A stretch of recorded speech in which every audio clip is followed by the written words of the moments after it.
On 19th August, there was a theft of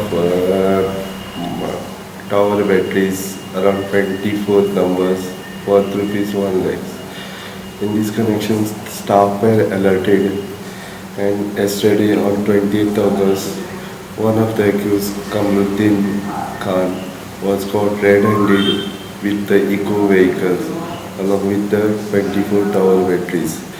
And the two others were escaped, who were residing in Pendem, and accordingly the information was passed on to the Pendem police station, and subsequently the accused Jamruddin and Afat Ali were arrested, and from whom around 60 batteries were recovered by the Pendem police station.